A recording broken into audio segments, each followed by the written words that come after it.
শুরুতে জানিয়ে দিব, ইরানের প্রেসিডেন্ট নির্বাচন প্রশ্নবিদ্ধ করার অপচেষ্টা চলছে, অভিযোগ স্বরাষ্ট্রমন্ত্রীর। জানিয়ে দিব, গাজা নিয়ে চলছে আলোচনা, হিজবুল্লাহ প্রধানের সঙ্গে হামাস প্রতিনিধির বৈঠক। এছাড়া রয়েছে ইউক্রেনে জরুরি আকাশ প্রতিরক্ষায় ক্ষেপণাস্ত্র পাঠাচ্ছে যুক্তরাষ্ট্র। এদিকে ব্রিটেনে নিরঙ্কুশ জয় পেল বিরোধী দল লেবার পার্টি, প্রধানমন্ত্রী হতে যাচ্ছেন স্টারমার। সর্বশেষ জানিয়ে দেব, লেবাননে হামলা হলে ইসরায়েলের বিরুদ্ধে যুদ্ধ করার ঘোষণা ইরাকি প্রতিরোধ যোদ্ধাদের। ইরানের প্রেসিডেন্ট নির্বাচন প্রশ্নবিদ্ধ করার অপচেষ্টা চলছে, অভিযোগ স্বরাষ্ট্রমন্ত্রীর। বিদেশি শক্তি ইরানের প্রেসিডেন্ট নির্বাচন প্রশ্নবিদ্ধ করার ষড়যন্ত্র করছে বলে অভিযোগ করেছেন দেশটির স্বরাষ্ট্রমন্ত্রী আহমাদ ওয়াহিদি। তিনি এ ব্যাপারে চক্রান্তকারী ও শত্রুদের হুঁশিয়ারি দিয়েছেন। ইরানের প্রেসিডেন্ট নির্বাচনে দ্বিতীয় দফায় ভোট গ্রহণ চলছে। শুক্রবার 5 জুলাই স্থানীয় সময় সকাল 8টা থেকে ভোট গ্রহণ শুরু হয়। প্রথম দফার ভোটে কোনো প্রার্থী 50%-এর বেশি ভোট না পাওয়ায় দেশটির নিয়ম অনুযায়ী এগিয়ে থাকা সংস্কারপন্থী প্রার্থী মাসুদ পেজেশকিয়ান এবং কট্টরপন্থী সাইদ জালালির মধ্যে প্রতিদ্বন্দ্বিতা চলছে।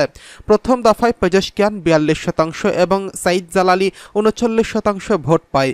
শুক্রবার 5 জুলাই ইরানের প্রেসিডেন্ট নির্বাচন সংক্রান্ত আল জাজিরার লাইভ রিপোর্ট আপডেটে বলা হয়, নির্বাচনে জালিয়াতির সম্ভাব্য অভিযোগ দৃঢ়ভাবে প্রত্যাখ্যান করেছে স্বরাষ্ট্রমন্ত্রী আহমাদ ওয়াহিদি।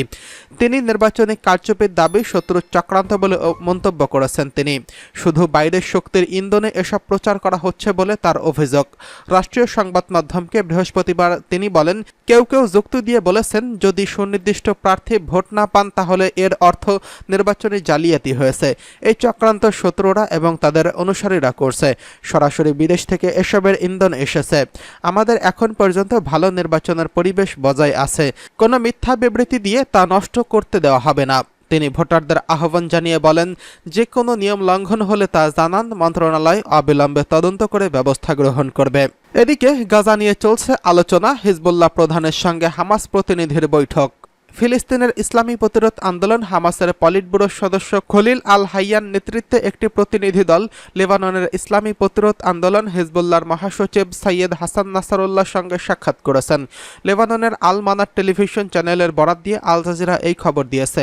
সম্প্রতি দখলকৃত ইসরায়েল লেবাননের বিরুদ্ধে সর্বাত্মক আগ্রাসন চালানোর ঘোষণা দিয়েছে। এরপর ইসরায়েলের বিরুদ্ধে প্রতিরোধ অক্ষের মিত্ররা গাজায় সাম্প্রতিক নিরাপত্তা ও রাজনৈতিক ঘটনাবলী নিয়ে আলোচনা করছে এবং লেবানন, ইয়েমেন ও ইরাকে যুদ্ধফ্রন্ট খোলার বিষয়ে আলোচনা হয়েছে। হিজবুল্লাহর নেতার সঙ্গে হামাসের প্রতিনিধি দল কাতারের রাজধানী দোহায় চলমান ইসরায়েল হামাস যুদ্ধবিরতি নিয়ে পর্যালোচনা করেছে এবং হিজবুল্লাহ ও হামাসের মধ্যে আরও সমন্বয়ের প্রয়োজনীয়তার উপর জোর দিয়েছে। গাজায় ফিলিস্তিনি জনগণের বিরুদ্ধে আগ্রাসন বন্ধ করার প্রস্তাব নিয়েও বৈঠক ও আলোচনা হয়। এদিকে গাজা শহরের সুজাইয়া এলাকায় ইহুদিবাদী ইসরায়েলের স্থল আগ্রাসন অব্যাহত রয়েছে। তবে সেখানে কি ঘটেছে তা পরিষ্কার নয়। ইসরায়েল বর্বর সেনারা অ্যাম্বুলেন্স, ফায়ার সার্ভিস কিংবা সাংবাদিকদের ওই এলাকায় পৌঁছতে দিচ্ছে না। ভারী গোলাবর্ষণ ও বিমান হামলার শব্দ শোনা যাচ্ছে। যেই ফিলিস্তিনিরা সেখানে আটকা পড়েছে তাদের সরিয়ে নেওয়ার অনুরোধ সত্ত্বেও ইসরায়েল তার অনুমতি দেয়নি। আটকে পড়া ব্যক্তিদের স্বজনেরা উদ্বেগের মধ্যে রয়েছেন। এদিকে ইউক্রেনে জরুরি আকাশ প্রতিরক্ষা ক্ষেপণাস্ত্র পাঠাচ্ছে যুক্তরাষ্ট্র। ইউক্রেনের চাপে পড়া আকাশ প্রতিরক্ষা ব্যবস্থার জন্য যুক্তরাষ্ট্র দেশটিতে আবারও অস্ত্রশস্ত্র এবং রাশিয়ার বাহিনীকে দূরে সরিয়ে রাখতে সাহায্য করতে দূরপাল্লার ক্ষেপণাস্ত্র পাঠাতে যাচ্ছে।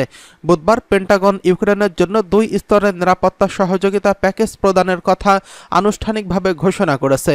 এই সাহায্যের মূল্য হচ্ছে $230 কোটি। প্রাথমিক সাহায্যের মধ্যে রয়েছে যুক্তরাষ্ট্রের মজুদ থেকে ক্ষেপণাস্ত্র, রকেট ও অন্যান্য যুদ্ধাস্ত্র, যার মূল্য হচ্ছে $15 কোটি মতো। কিছু গুরুত্বপূর্ণ সমরাস্ত্রের মধ্যে থাকছে ইউক্রেনের হাওয়াক বিমান প্রতিরক্ষা ব্যবস্থার জন্য আরও ক্ষেপণাস্ত্র এবং হাই মোবিলিটি রকেট সিস্টেমের জন্য অস্ত্রশস্ত্র।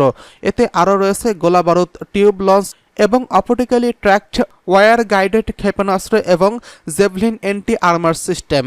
এই সাহায্যের দ্বিতীয় অংশ, যার মূল্য হচ্ছে $220 কোটি, ব্যবহার করা যাবে ইউক্রেনের প্যাট্রিয়ট ক্ষেপণাস্ত্র সিস্টেম এবং ভূমি থেকে বাতাসে নিক্ষেপণযোগ্য ন্যাশনাল অ্যাডভান্স সিস্টেম ক্ষেপণাস্ত্র। এই সিস্টেম যুক্ত করার পরে চালান দেওয়া হবে। এই সাহায্যের আনুষ্ঠানিক ঘোষণার একদিন আগে যুক্তরাষ্ট্রের প্রতিরক্ষামন্ত্রী লয়েড অস্টিন পেন্টাগনে ইউক্রেনের প্রতিরক্ষামন্ত্রী রুস্তেম উমেরভকে স্বাগত জানান। ওই বৈঠকের আগে অস্টিন উমেরভকে বলেন, ইউক্রেনে এক কঠিন লড়াইয়ে লিপ্ত রয়েছে। ক্রেমলিন আপনাদের শহর ও বেসামরিক জনগণের উপর তীব্র বোমা আক্রমণ অব্যাহত রেখেছে। অস্টিন আরও বলেন, ভুল করবেন না, ইউক্রেন একা নেই এবং যুক্তরাষ্ট্র কখনো তার সমর্থন থেকে সরে আসবে না। যুক্তরাষ্ট্রের এই নতুন সাহায্যের ঘোষণা এক সপ্তাহ পরেই যুক্তরাষ্ট্রের ন্যাটোর শীর্ষ সম্মেলনের আয়োজন করতে যাচ্ছে, যেখানে আলোচ্য সূচির শীর্ষে রয়েছে রাশিয়ার চলমান আক্রমণের মুখে ইউক্রেনের জন্য আরও সামরিক সহযোগিতার বিষয়টি। পররাষ্ট্র সম্পর্ক বিষয়ক পরিষদের সিনিয়র ফেলো চার্লস কুপসান বলেছেন, আসন্ন ন্যাটো শীর্ষ সম্মেলনের সবচেয়ে গুরুত্বপূর্ণ যে জিনিসগুলো প্রদানের কথা উঠে আসবে তা হলো, যেমনটি প্রতিরক্ষামন্ত্রী অস্টিন বলেছেন, সেটি হলো হার্ডওয়্যার, গোলাবারুদ এবং অন্যান্য ধরনের অস্ত্রশস্ত্র যা নিজেদের প্রতিরক্ষার জন্য ইউক্রেনের প্রয়োজনীয় বলে জানা গেছে।